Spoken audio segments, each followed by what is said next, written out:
Aye.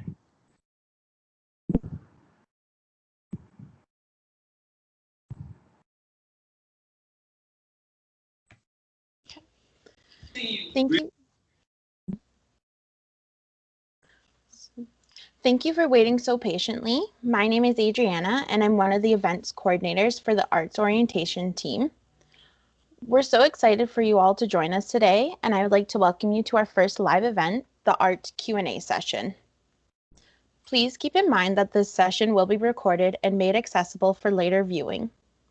We also ask that you hold off on asking any questions until the end to prevent any disruption, as we have dedicated some time near the end for you to ask questions live. We also have one of our O team members, Zoe, present during this event, who will be monitoring the chat box and collecting your incoming questions. To prevent any background noises as well, we ask that you mute your auto. Now let's introduce our guest panelist, who we have invited to join us for today's conversation. First off, we have Katelin. Katelin, why don't you introduce yourself first?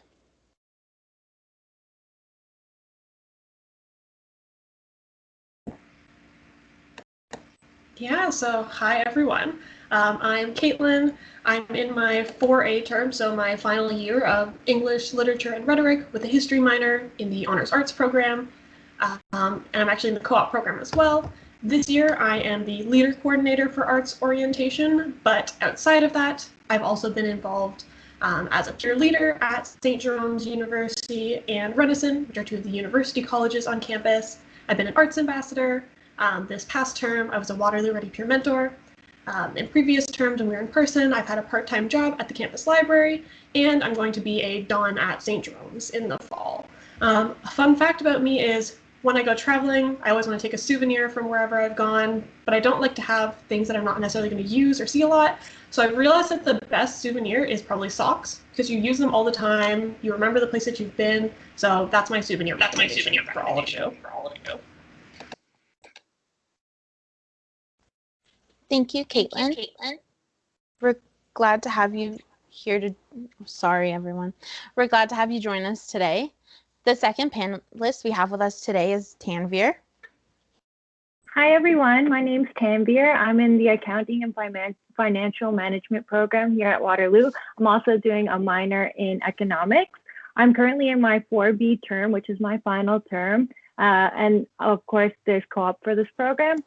So I am currently the finance coordinator for arts orientation, and my other involvements include the young tax professionals. A fun fact about me is I love to travel. In fact, I've traveled more around the world than I have within Canada, which is sad because I'm from Canada. So it's really nice to meet you guys.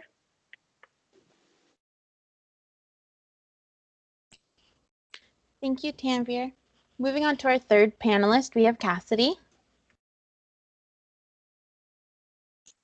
Hey everyone, my name is Cassidy Wagler, and I'm going into my final year of Peace and Conflict Studies and Sociology Co-op.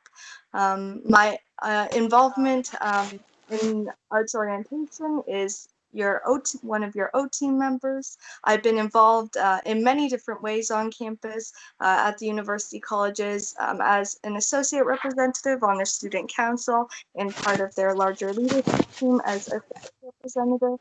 I've also been involved with the St. Jerome's Beyond Borders program and also more volunteering there as well. A fun fact about me is my first co-op placement was abroad in Ukraine.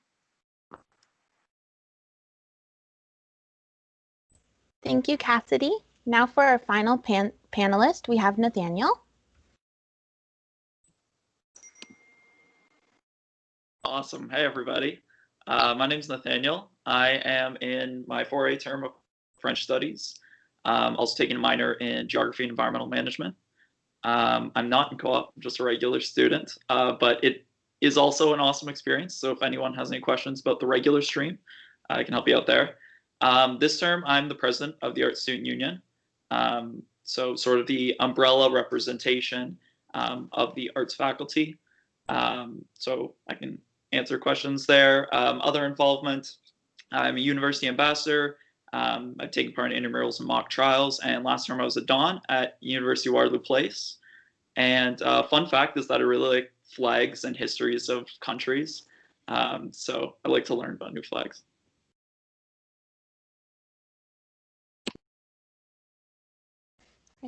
Thank you, Nathaniel. Again, we're so glad that you all were able to take the time out of your day to join us for the Arts Q&A session. Now that we have the introductions down, let's learn more about each other's Waterloo experiences in the Faculty of Arts. To start off, I'll ask a few questions to get our conversation started.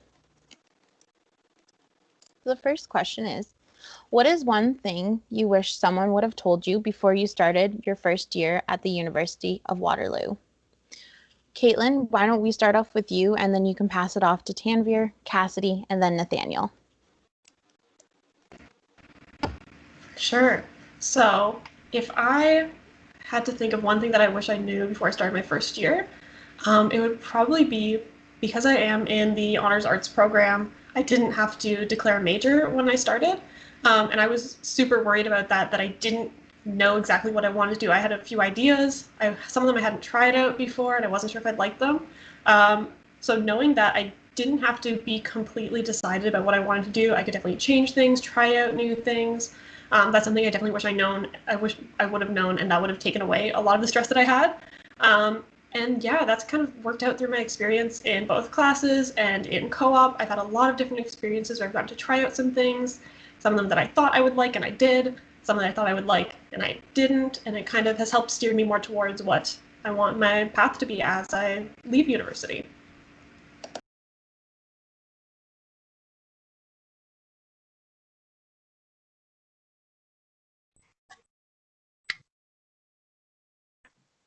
Hi. So one thing that I wish someone told me before I started first year, I know this won't really apply right now, but it can apply in the future, but it would be definitely to explore the campus, because what many people don't know is that there are a lot of hidden study spots that are great for exam time and to kill time between classes, because the libraries can get really busy, and it's really helpful just to go explore all the wonderful, quiet places that are on the campus.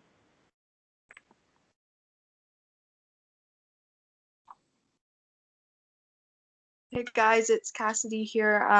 So I don't know about you guys, but my high school teachers in grade 12 always told me that when you go to a big university, like the University of Waterloo, that you're just a number, and a lot of professors really don't care. But that's not the case, actually. And, I learned very quickly that in the first couple weeks and months of classes, that you're more than a number, and professors do care about you, and they really care about the success of the students. So make sure that you are connecting with your professors and talking to your classmates, because it's really important and also a really good time.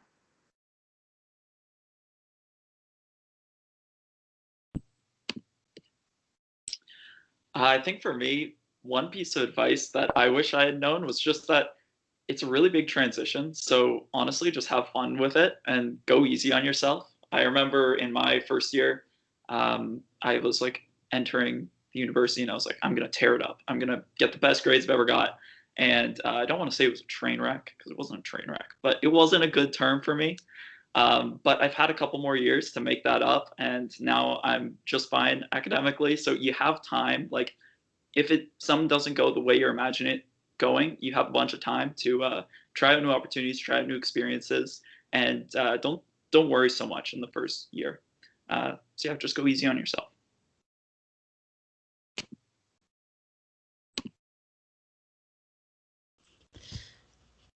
These are definitely some great advice.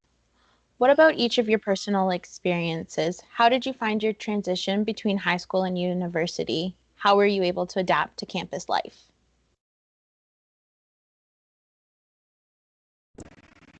Yeah, so I'll go first again.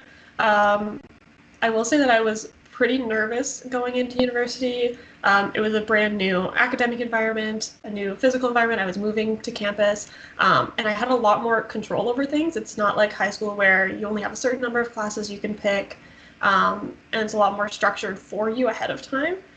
So it definitely made me nervous, but as I got more used to it, as I had more time, I definitely felt more comfortable. a lot of that was I connected with some of the student leaders, whether that was orientation leaders. At my residence, there were different student leaders I could connect with, who helped me out, gave me some of their advice, which was super helpful. But even with all that assistance, it did, of course, take some time to adapt, just like what Nathaniel was saying. Like, your first year might not go as smoothly as you want it to, and that's absolutely fine and completely normal. There'll definitely be some times of trial and error, so that's completely normal.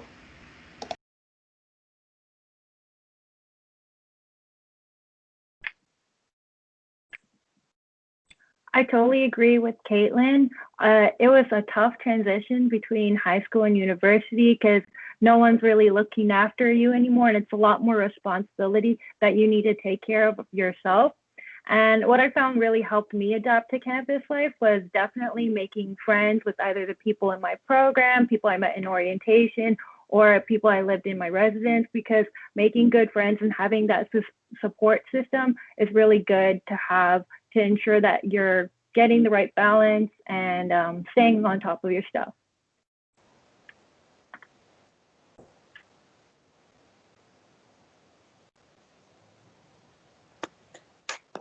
Yeah, for me, it's like also going off of what Tanvir and Katelin said. It was a big adjustment, especially again for me who came from a small town high school. But again, by 1B, I felt very comfortable and Waterloo felt like home.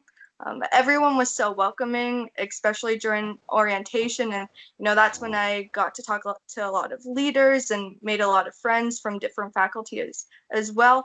So that's really helpful. And it's great to see that so many of you are already engaged in orientation week, and that can definitely help with the big transition, because again, all of these students as well are going through this transition with you. So it's nice that you can have other students to talk to and relate to.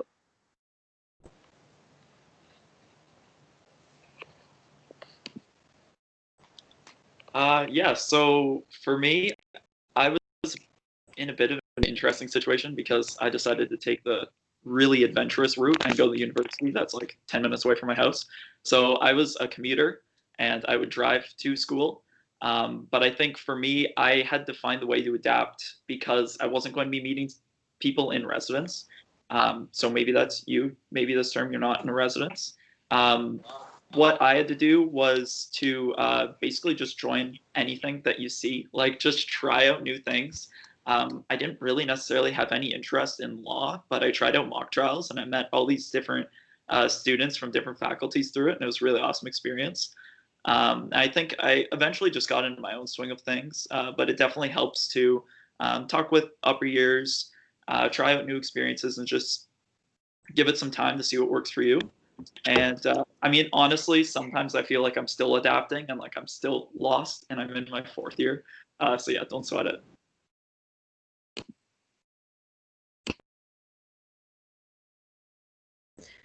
To cater this question to be more fitting of the current situation, do you have any advice for our incoming class since they'll be experiencing their transition in an online setting?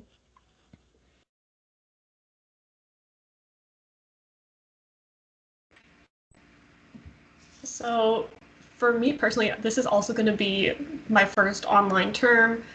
In the spring, I was on co-op, so I haven't gotten a ton of experience with online classes. So part of it is just to remember that it's not just you who's getting used to this new transition, so are upper year students, so are the professors and your instructors. So we're all kind of in the same boat figuring this out as we go. So there might be some hiccups along the way, there might be some things that work better than others. So definitely be a term of some different things, some new things to try out. A general piece of advice that I'm trying my best to live by and I think could be really helpful is to try and keep some sort of structure in your day. It's a lot easier when you know, okay, I have to go to class from 1 o'clock to 2:30, and then, I'll do my readings right before that, or I'll start my readings for the next week after that.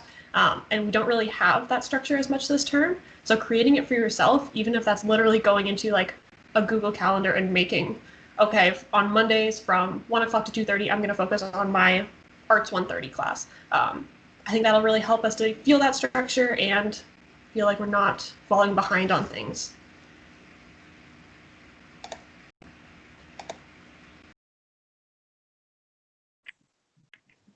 I totally agree with Katelin. This will be my first semester online as well.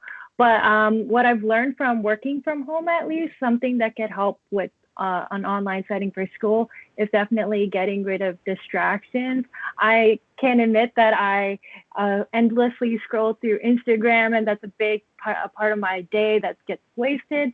So a way that I try to counteract all these distractions would be to like set a time limit on my phone to minimize my distractions so I could better focus on my tasks, my schoolwork, and stuff like that.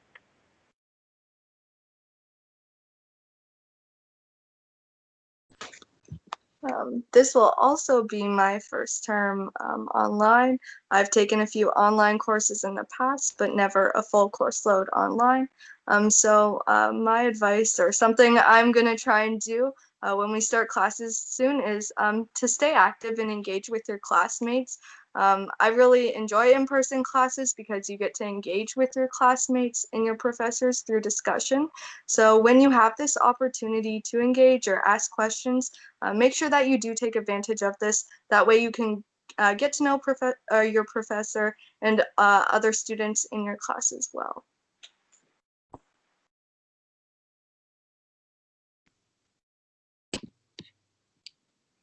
So I took a few courses last term. So that was my first sort of all online term. And I found that, yeah, organization is key. I found there were weeks that it's like, wow, I have nothing to do this week. And then all of a sudden it was Sunday night and I had 3 assignments to do. And that's just like get a planner, Google Calendar, like something like that. And just put all of your due dates in there. That's definitely going to help you a lot in all online. And a couple other things, different rooms for like working and then just relaxing. Because I tried to use the same room for working and then just like doing whatever, and it didn't work too well for me. So maybe that'll help you. And then just make sure you have time for yourself. I know when everything's online, it can seem like, oh, well, you have all these things to do, and you'll get all the work for that week maybe on the Monday. So just make sure you're like budgeting that and you're giving yourself some time so you're not overwhelming yourself. Just to quickly build off what Nathaniel was saying, I was working at home as well, and having different spaces was really helpful for me.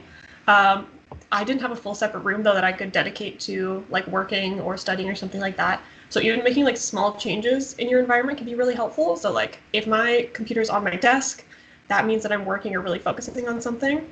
Or like literally I've just opened my blinds and that's like, okay, I have to start focusing and get work done. So even if you don't have a separate space that you can completely go to, you can still kind of modify your space. So when you do certain things, it's kind of getting you in that focused mindset for studying.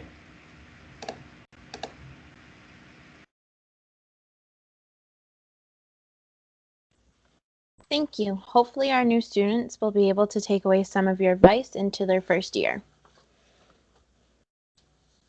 The Faculty of Arts offers over 23 majors and a number of minor options. Since we have a diverse group of panelists with us today, let's learn a bit more about your program experiences.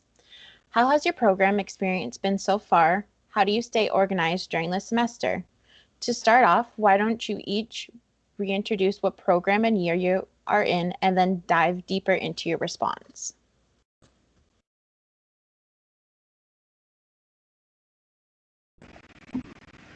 So as I said at the beginning of this, I'm going into my 4A term of honors arts, majoring in English literature and rhetoric, and minoring in history, which is a bit of a mouthful. But what I really liked about both my major and my minor is the amount of freedom that I have to kind of focus on things that I'm interested in.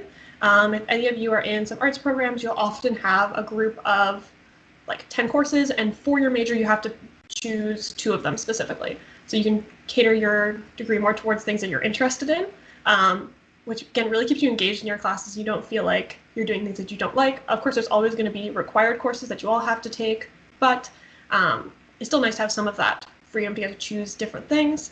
And in terms of like staying organized during the semester, Google Calendar is like key for me to track out my day and how much time I have for different commitments. also having a large physical calendar where I can list all my due dates.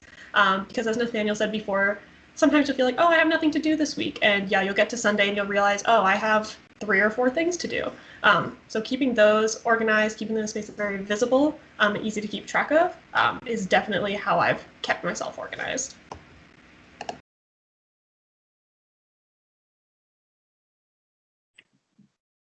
So as I mentioned in the beginning of the presentation, I'm in my 4B term in the Accounting and Financial Management program. I'm also doing a minor in economics. And so far, I've really loved the program experience. It gets stressful from time to time, but overall, I feel as though this program really was a great experience. If you're not sure whether you want to do accounting or finance, you have many options and you get to explore the different opportunities. And the best thing about this program, like the co-op really allows you to apply your learning, build connections, and help you figure out what you may want to do in the future. And in terms of how I stay organized during the semester, what I found really helps for me is going through the core syllabus during the first week of classes and marking everything in a calendar, like Katelin said, just so that I could see what my due dates are, what weeks are busy, which have a bunch of midterms, so I could plan ahead on how to study for it. And that's it.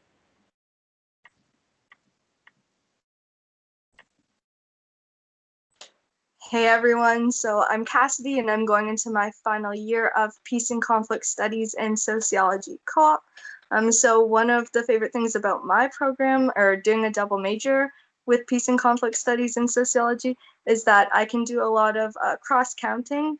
So what that means is if I take a Peace and Conflict Studies course, there's a chance that I can also get a sociology credit, which has been super helpful, so I don't have to take too many extra courses. Another thing I really like about both of these programs is that as we get up to second year, third year, and fourth year, a lot of your class sizes get smaller and more in depth in topics. And I really prefer smaller class sizes so you can get to know everyone in your class and have discussions and more like interaction than you would in a big lecture. Going off of what Tanvir and Katelin said as well, I also take my syllabus at the beginning of the term and write down all of my assignments into 2 calendars. So I actually print out a calendar for each month, as well as I have my handy dandy calendar that goes everywhere and I put everything in there. But as well to keep myself organized, I also plan ahead. So I look at assignments and I will sit down and schedule time. So I'm not leaving anything to the last minute, even though that still happens quite frequently because a lot of assignments do take extra time, but it really does help to keep me organized.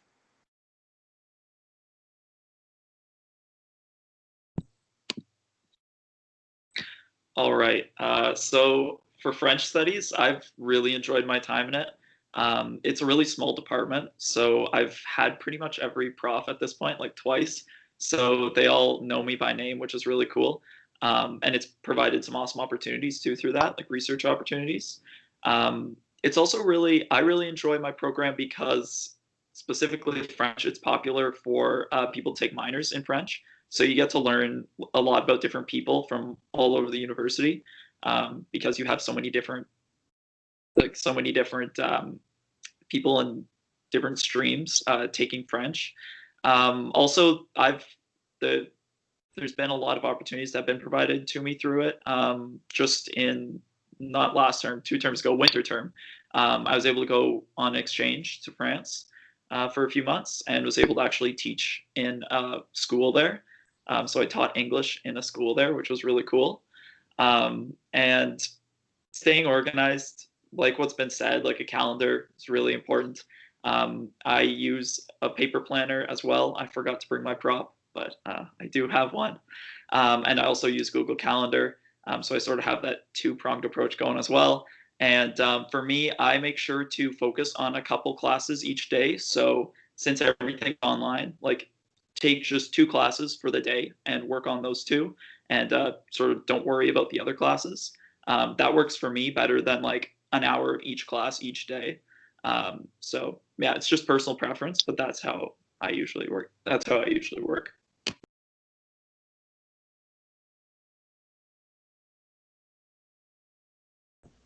Our panelists have been involved with extracurriculars and some are in a co-op program, so I'm hoping to gain some perspective from your experiences.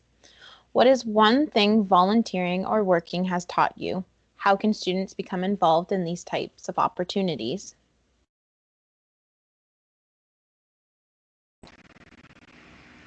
Yeah, so I've done all of my co-op terms now, and I've been fairly involved on the terms that I have been on campus and in classes. Part of it's taught me, again, what I was saying at the beginning, kind of what I like and what I don't. Coming in, I had a few ideas, but getting to actually try out those positions in different ways really helped me to clarify what I was interested in and what I wanted to go towards. And they also really kind of took me outside of my comfort zone. Naturally, I'm a more quiet person, but especially being involved in orientation, I've learned to develop my leadership skills and put myself in situations that I might not have done before. So that's been a really exciting opportunity that I've gotten while at university. In terms of getting involved in these opportunities, following groups on social media is a great way. So if you're specifically looking into student government, following the Art Student Union is a great way. Looking into individual major societies, so the History Society or Anthropology Society, for example. And if you're looking for both volunteer positions or potentially paid positions, sometimes those are on the LEADS website. So it's leads.uwaterloo.ca, and lots of positions are posted there. And that's normally the first place that I check.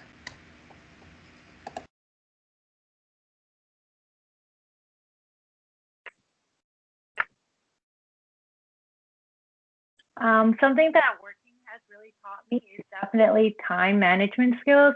When you're working similar to school, what I've learned is it shouldn't take over your life. You should always try and find ways to manage your time, make time for friends, because it honestly will help relieve a lot of stress. And in terms of how students can get involved in these opportunities, I think Katelin really covered it pretty well. I look for emails from either the staff community or other services to get involved. Just keep following social media sites.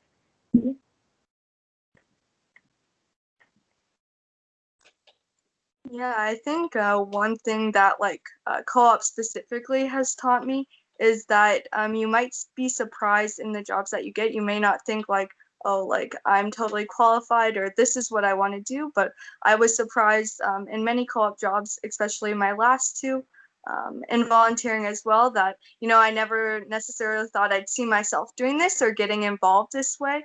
I worked in marketing and recruitment, and I really don't like math or marketing, but I loved working in marketing and recruitment and talking, to incoming students as well. This past term, I worked in the English Language Institute at Renison.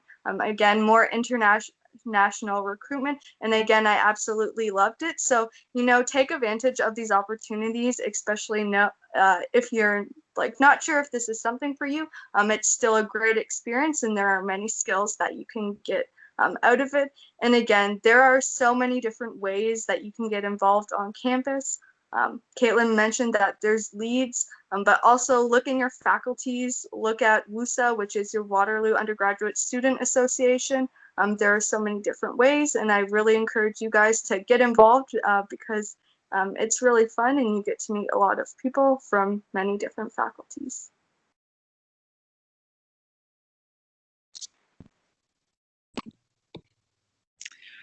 Yeah, so I'm pretty much going to echo what a lot of people just said. There's a lot of people at university that you can meet, different faculties, a lot of skills that you won't learn in classes, will not necessarily learn in classes, public speaking, thinking on your feet, working in a work setting, that you have to learn through volunteer working. And it's a great way to learn it now and not, crunch time when you graduate. You can learn that while you're actually in school, which is pretty awesome. And just working on balancing different priorities, different responsibilities, and yeah.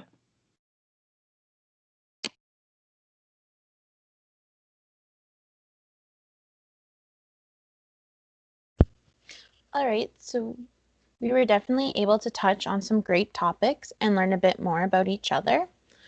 As we have some time remaining before our event ends, I will now take the chance to open up the floor to any questions from our new students. Students, please feel free to share your questions in the chat box, or if you're comfortable, you can use the raise hand function by clicking the three dots in the Microsoft Teams window. Then when called on, you can unmute yourself and ask your question. We will wait approximately 30 seconds for your questions to come in.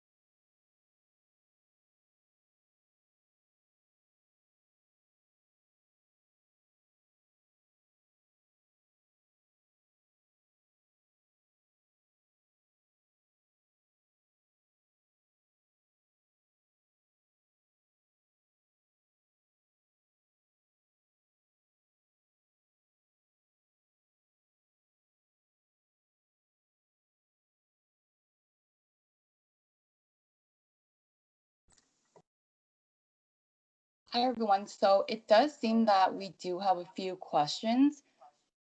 We also have our orientation advisor, Jess, whose voice you might also hear step in throughout this portion of the Q&A. So I'll just do a roll call down the attendees list. Samantha Gerard, do you have a question? Yes, I do. So for the older students, the ones that have actually gone out and had a co-op that's like international, did you guys get the opportunity to, like, was it something that you had to pay for, or was it some of it was prepaid for a little bit? So I think I'll pass this on to our panelists, because I'm aware that like Cassie was able to do one of her co-ops on like internationally. So I'll just pass it off to you if you don't mind starting off that conversation. Yeah, for sure. So again, it depends on your employer. For some placements, you might have room and board covered, but you still have to cover your cost of the flight, but you will get paid. Others, you won't have to cover the cost of your flight, and you'll have to cover cost of room and board, and you'll have to find your own place to stay. It just really depends on your employer. Again, my experience abroad was a little different. Because I wasn't getting paid. It was like a unique work term that I did through the Beyond Borders program at St. Jerome's University. So I didn't have to worry about, well, I did have to pay something, but they took care of all my flights and my accommodations. So again, it really depends on your employer. So when you're looking for international jobs, make sure you know this information before going into it and realizing oh yeah, I have to find my own place to stay, like what fees are covered, what about room and board, that kind of thing.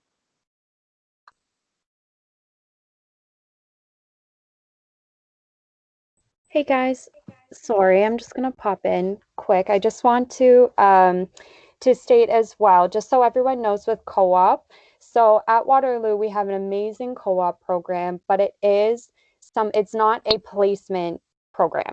So you will be able to participate in co-op just as you would in the workforce, whereas you will be preparing your own resume, going to interviews, reaching out to employers independently. It is an independent process. We have lots of support for you specifically at the university.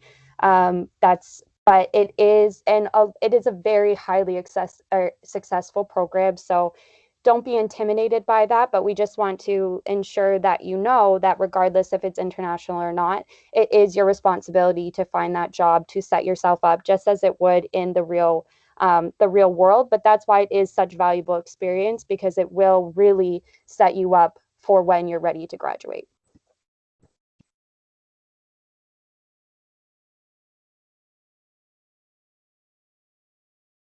Okay, awesome. Thank you for that. We'll just continue to go down the list of attendees right here. Marco, I see you also have your hand up. Do you want to ask your question by unmuting your mic right now? Hello. Hi. Yeah, sure. So I was just wondering, I know a lot of people don't have any like course, times or days scheduled on their courses, in regards to online classes. So does that mean that all of those classes are going to be pre-recorded?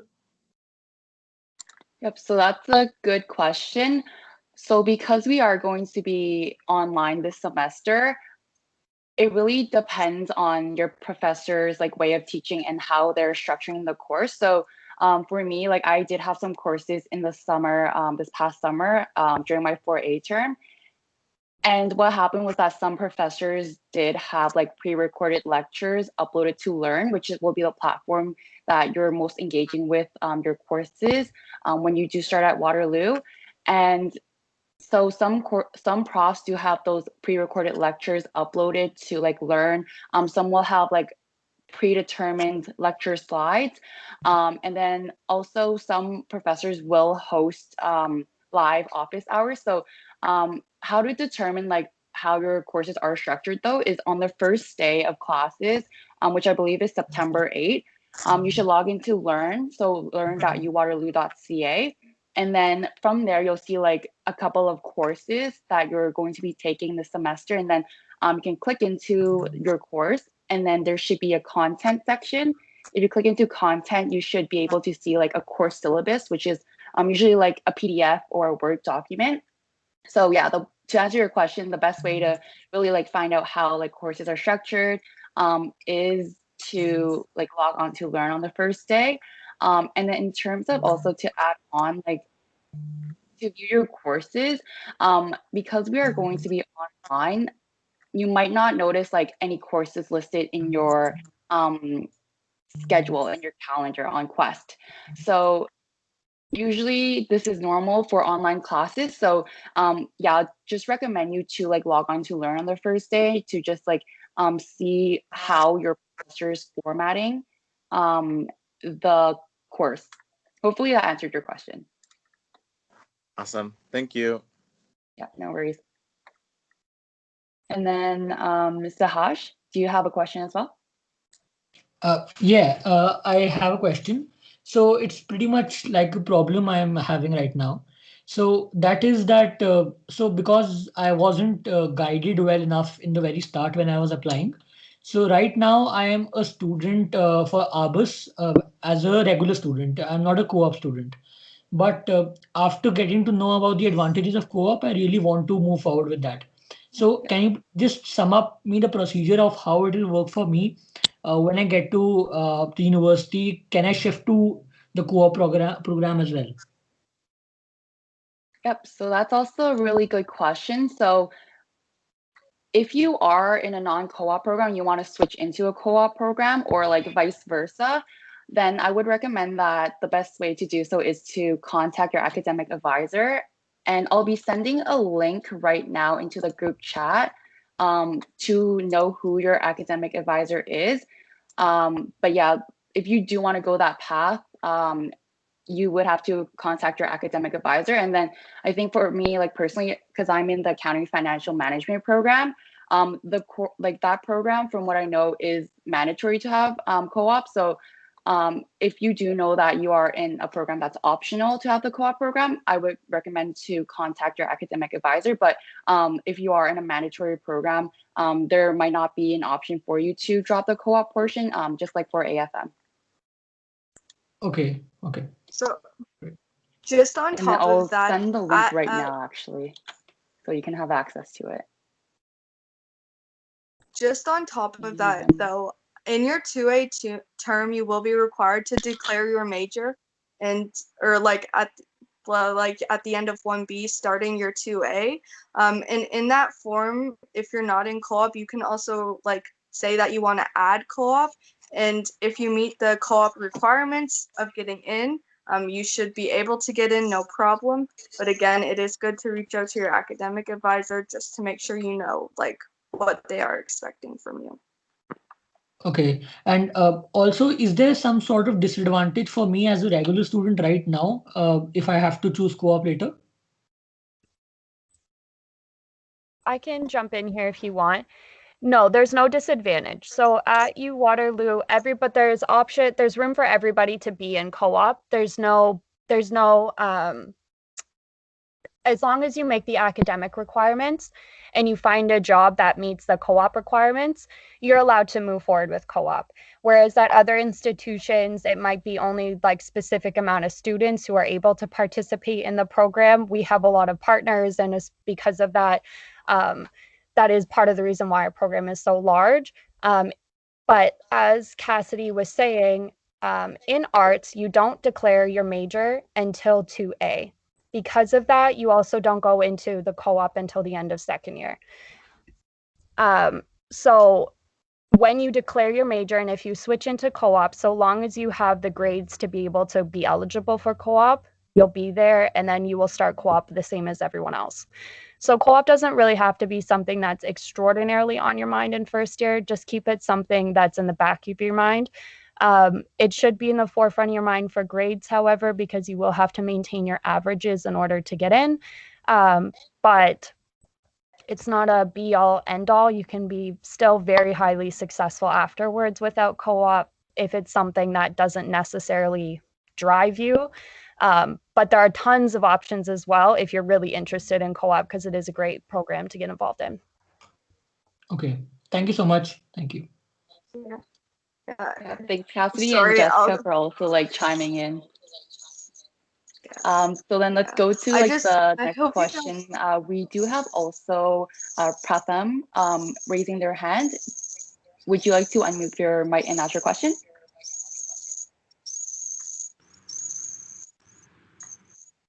Hello, am I audible? Hi.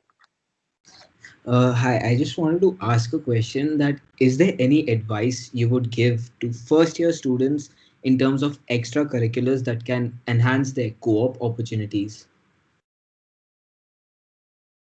Yep. So did maybe like one of the panelists, or maybe like Jessica yourself, you can also like chime in, because Jess is actually just a recent like undergrad, like graduate of our arts faculty, and she's entering her master's program. So if any of the panelists want to chime in, or Jess, if you want to also like chime in to answer that question, feel free to do so. Yeah, so I'll start really quickly. One of the ways that I got involved that really helped me in getting especially my first co-op was student leadership positions around campus. So you might not have all of them available during your first year because you're still getting used to the environment, trying out new things. But in my 2A term is when I got involved in orientation, which is a great way to build my leadership skills. And that's when I first became a peer leader. And especially for the types of jobs that I was looking into, whereas working directly with students or directly with clients, it was really helpful to have those kind of face-to-face experiences and some experience organizing events or facilitating events. So those are the kind of positions that I felt really benefited me in my search for my first co-op.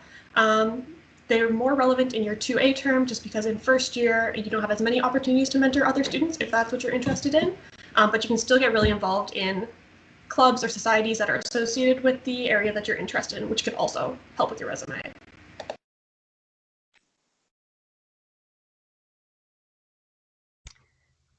I can provide a little bit of info too if you'd like. So here I can turn on my cameras. Okay, hello. Okay, so one of the wonderful things about arts that we have that's a true gift, I think, as a former UW student and an incoming one, is in arts, like I said, you don't start your major until after the first year. So because of that, you get the option to explore all around throughout the faculty in different classes during your first year, which is great because you get to really see what you enjoy. Now, in terms of like extracurriculars that can help you or kind of motivate you, put you in the right direction, because we don't really form because you're major communities, like say I was in political science, so that would be my major community, because they don't technically form until second year. A way to kind of combat that and to build people into these societies, if that's something that, or into these groups, if that's something you want, is we have student societies. They have student associations. And I might turn this over to the ASU president if he doesn't mind, to Nathaniel, if you don't mind jumping in. You might be able to give further information into this, but most majors have a student association. You can find them online, you can find them on Facebook. It's a really great way to get involved. You can be members, and then eventually you can always apply to become president or VP of these student associations. It's a great way to get involved on campus. Now, whether that will necessarily put you in the better foot or give you an advantage for co-op, that's up to you. I personally will say that I was not in co-op at UW. I felt okay without being in co-op. And my advantages, or how I've been able to succeed, was that I got involved in things that I really wanted to get involved in. I was an arts ambassadors, and I was involved in my political science student association, and all of those connections are what has helped me progress forward. And I think that those are the most successful because you meet people with the same interests and they're more invested in kind of helping your future.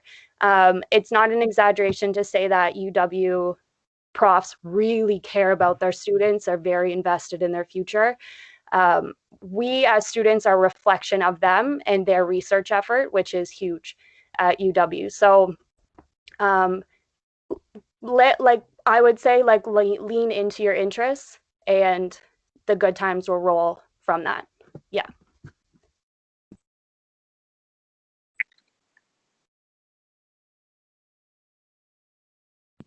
That was really helpful. Thank you.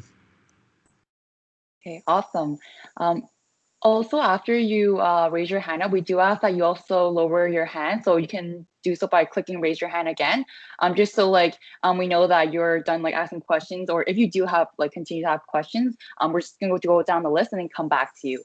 We also notice that we are going over time, but we're just gonna stay on for about 10 minutes longer, just so that we can get through any questions that you have. On Microsoft Teams, you might also notice that there is an Ask Me channel, and there is a specific channel for AFM questions as well. So if you do have any questions after this session that we might not have gone through, feel free to pop it there. We do have members of our team monitoring that chat, so we'll try to get you answers to you in a timely manner. Hopefully that helps. Okay, so let's go down the list again. Cynthia, do you have a question?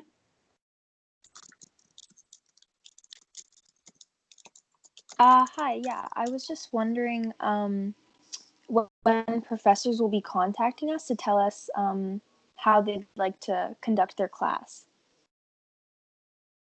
Yep. So that's a good question as well. So in order, for professors, it also will range in their teaching style.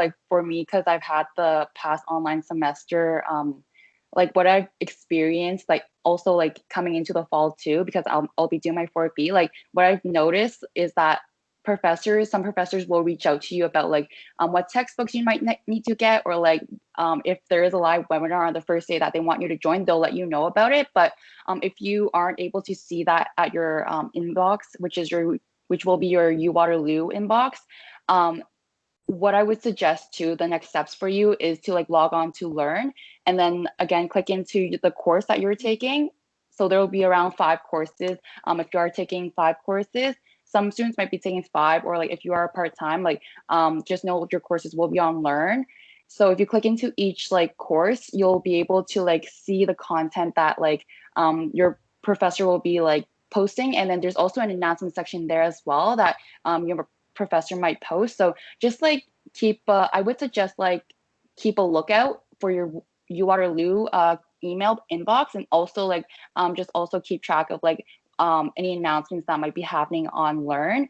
I'm just gonna echo something from before that I was able to share, is that there are course syllabuses, and if you're not familiar with what a course syllabus is, it's like a document that your professor will share with you on the first day of lectures, and it shares the grade breakdown of what assignments, what tests, or what content you'll be covering throughout the term. So that's a really useful document just to look over and add any important dates to your calendar. For me, usually I like to go through the course syllabus, and then go through any important dates, go through anything I think is important, and just mark it down in my calendar, or make a personal note, because you will get busier throughout the term. So then it's just good to be able to like have all of that like done like right at the beginning when you're usually not as busy. Hopefully that answered your question. Like if anyone else wants to top up, like, you know, also feel free to chime in. Yeah, just a quick thing on that is Checking Learn is a really great place, but you won't have access to most or all of your courses on Learn until the first day of classes, which is next week.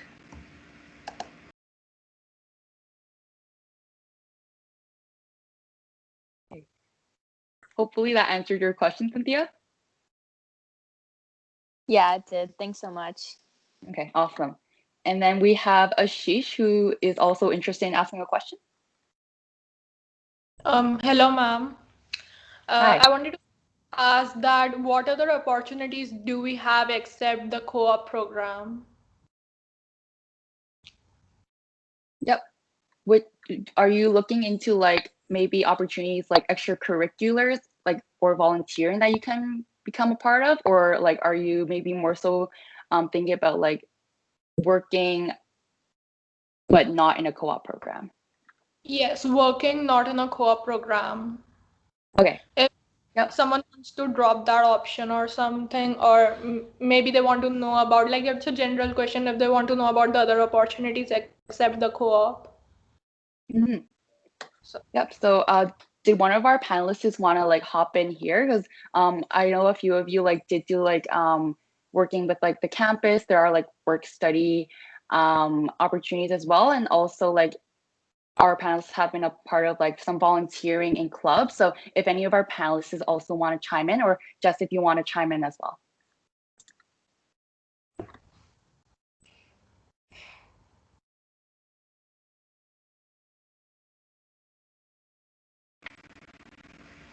I could talk a little bit about, there's a lot of part-time opportunities that are available on campus. It might be less now that we're mostly remote, but when we're back in person, there's lots of opportunities available to work on campus.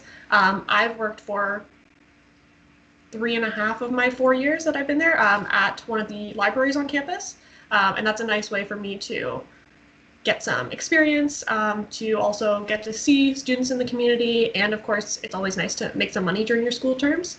I found out about that one just because I got an email out to me about that position that was sent to everyone who's associated with St. Jerome's University. Leeds is another place that you can check for part-time jobs, or oftentimes the university will post them on like their social media if there's some openings. So that's one place that you can look for like part-time jobs on campus if you're interested in that.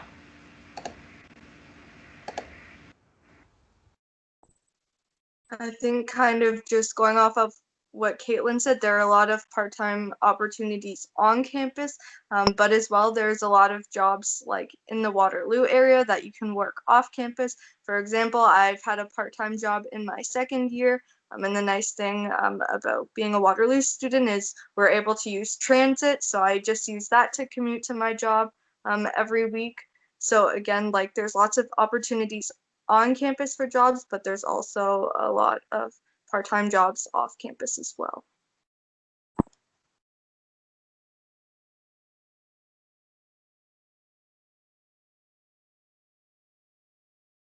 All right, that was some good advice, Ashish. Hopefully we were able to address your question there.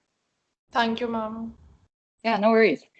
All right, so we're just gonna go through a couple more people who have raised their hands, and then we'll try to go through the people that have like sent in questions through the chat. There are a number, so if we don't get through your question in the chat, we'll try to compile a list of FAQs and share them through the Ask Me booth or the general channel. So just keep a lookout for that.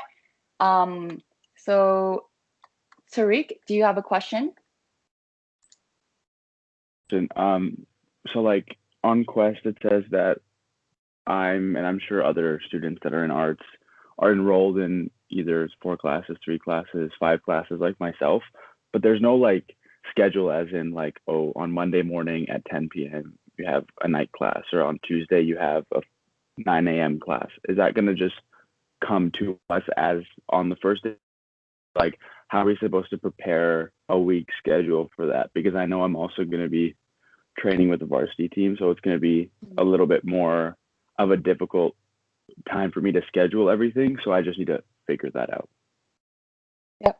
That's a good question there too. So if you have visited Quest, you might know that you might have noticed that your calendar is empty, but because we are going to be experiencing our fall term online, for online courses, it's usually normal for courses not to pop up even after the first day on Quest. But what I do want to recommend is like just going on Learn and then seeing if there's any announcements posted by your professor, or like check the course schedule, or sorry, the course syllabus, just to see like what important dates your professors note there too. Because for like Learn, that will be sort of like your whole life for your fall semester in terms of like where all of your lectures are posted, where your professors' announcements are posted, and then sometimes you might even be doing your assignments and tests or exams on the Learn platform.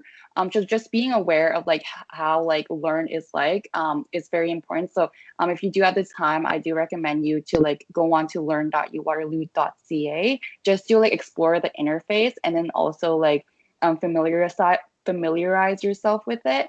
Again, like professors, depending on like whether they choose to do so, might reach out to you through your UWaterloo email. So yeah, like to answer your question, like in brief, like just trying to keep up with your UWaterloo inbox, and also like the Learn platform will be something that's really important, because Quest in terms of online classes will likely not have your classes like appear. So yeah, that's my response for you. But if any other of the panelists or Jess or OA does want to like also chime in, feel free to top up. Yeah, I can chime in just to give some context for everybody, just because I think it's important. This is our first year for virtual orientation, and because it's a virtual orientation and we wanted to give everyone the opportunity to interact for a longer period of time, that it's actually been extended, our orientation. So our orientation is going a full week, and it's before the school starts. Typically, however, if this would have been on campus, you would have, I believe it goes in, I'm trying to remember mine now, 2 days, and then you would be in your class with orientation events mixed in with your class schedule. So I know it might be overwhelming at this point in time, and you think like, where's my schedule? What's happening? But it is on time according to the natural cycle of when you guys would typically be coming onto campus. It's just because you're not here with us. It's a little bit different this year, but stay tuned. Try not to get too frustrated. And the truth of it is a lot of the professors might be a little bit older, and maybe they're having a hard time getting on the system, or we have a lot of international professors. Maybe they're coming back from a research project over the summer, which you will find in arts happens a lot. So I would be patient. And if you're not seeing something the day before school, then start reaching out to people, to maybe your profs, but it'll all be there. It'll all come to you, and it'll all make sense. And once it does, we'll all be like, ah. But if it makes you feel any better, I don't have my schedule either, and I also start on the 8th. So we're all in it together, you know. All right, thank you guys. Yeah, for me, I personally don't have my schedule either, so I'm just like staying tuned to like the first day of classes. So I think like the faster you're able to like adapt to this new like change, the better it'll be, like in terms of just being able to know like how to be resourceful. Because I think going through university too, like a skill that I think me and a lot of my peers were able to sort of like develop over time was learning how to be resourceful in terms of reaching out to any mentors that you might meet along the way, whether it's through like a webcast or like any friends of friends that are able to introduce you, will be like very important. So just like doing your research and everything will be like very important here. So we are going to go through one more question. I did notice someone had their hands raised up. So I'm just gonna ask Cyrus, and then after we're actually going to wrap up the Q&A. There are questions that were in the chat, but we will keep track of it. And then get them to you either through our general or Ask Me Booth channel as soon as we can. So Cyrus, do you want to ask your question? Absolutely. Thank you so much for taking my question Yeah, no first worries. off. I noticed your hand up earlier. So basically, this may have been asked before. However, as a student, how can we get more involved with WUSA and the Art Student Union as like a volunteer/helper? Yeah, so did any of our panelists want to chime in from like their perspective too? Because WUSA does have like a lot of different student associations and types of activities. So if you wanted to like share your experience on like maybe how you found about that activity, and then like maybe some examples of like what activities you were able to do.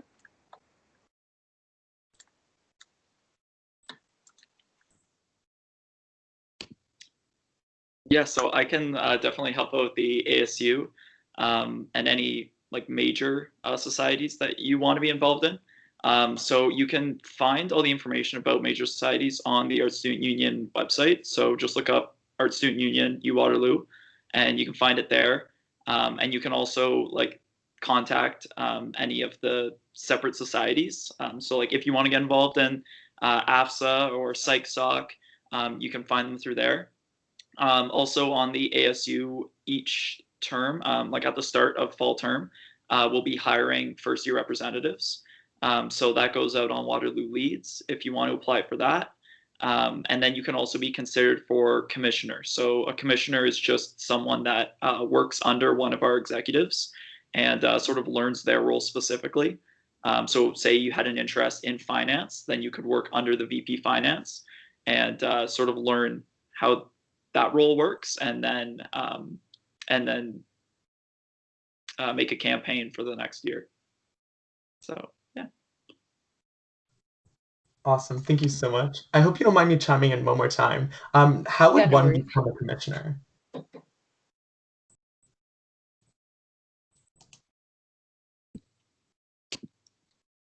Sorry, what was that? I couldn't quite hear it. Oh, I said no worries. Sorry about that. How Did you would have another? one become? Oh, how would a person become a commissioner? Is that also on the Waterloo Leads or? Yeah. Okay. So if you apply to first year representative, then we'll also consider you for commissioner. Awesome. So we'll just like get all the applications through Leads that way. And then you can also feel free to reach out to any of our executives specifically. You can find their information on the ASU website and get in touch with an executive directly. Perfect. Thank you so much. No problem. Thank you, Nathaniel. So I also wanted to like add in like maybe a resource too. So what you can do to find out like about clubs is that on Facebook, usually each club will have a Facebook group, and what you can do is if you know their name, you can type their name out, and then on their page will pop up. Usually throughout the semester, these clubs will be able to advertise events and also like roles that they're hiring for. We did share a list of club websites and like types of clubs with your leaders. So in your Microsoft Team channels, if you want to do so, you can just pop in a message there and ask your leaders for a list of those club resources, or maybe even like ask about their own experiences. So each channel we do have like leaders that are assigned to mentor you. And if you do have any questions, you can feel free to reach out and do so. Our leaders have posted introductions there too. So if you also want to like, if you haven't done so yet, post your introduction there as well, just to introduce yourself and get to know your leaders and peers. Then I think that would be a really good way to also like get to know each other too, because we are in a virtual setting, and it's not like every year where it's not like similar to last year where it's on campus and you're able to just see each other through in-person interaction, which is much easier. But yeah, I think like just if you do want to like be able to like meet new friends and like just like try to like meet any new mentors as well, I'll definitely say that like the effort you put in is like how much you'll be able to get out at the end of the day. So just being like proactive in that sense is like very important. So yeah, that's like my final piece of advice that I will be giving here as like the Q&A facilitator here for the last portion. I also wanted to thank you, like Adriana, for facilitating the beginning portion of this presentation. And we have gone into overtime. So again, we will try to like compile the list of Q&As that we noticed in the group chat that haven't been answered yet, and then address them to you in the general or Ask Me Booth channel. And we will try to also like get the PowerPoint that we had accessible to you if we're able to do so to along with that FAQ. If you do have like any additional questions, again, like your leaders are there for you. We do have a Ask Me booth, and then where like one of our members will be monitoring it. So just throughout the week, feel free to engage with your leaders, engage with the Ask Me booth, and reach out, be proactive. And yeah, so on the next slide, we do want to share one last piece of information. We have some like listed important sites that you might be able to use throughout your first semester at Waterloo. So I'll just pause for 30 seconds so that you can either jot down or take a screenshot of these sites.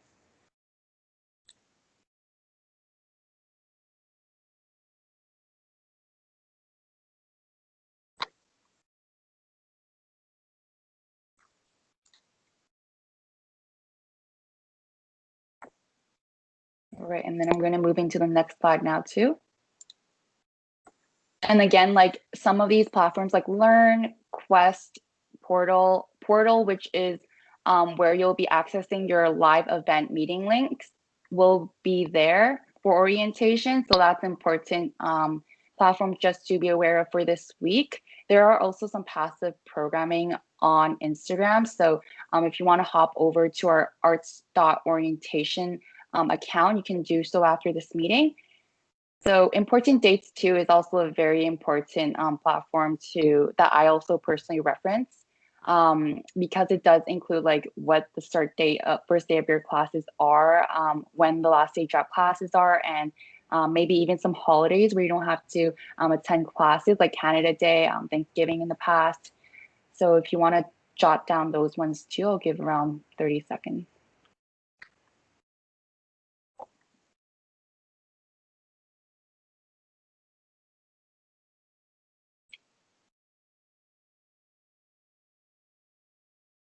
All right, so now I'll pass it off back to Adriana, who will conclude our first live event for today.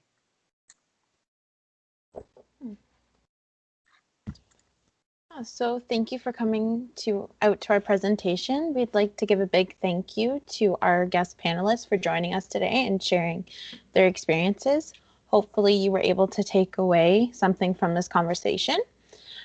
As a reminder, the Mental Health and Wellness Workshop will be happening live tomorrow between 11:30 a.m. and 12 p.m. at Eastern Time. So you can also refer to Portal in order to get more information.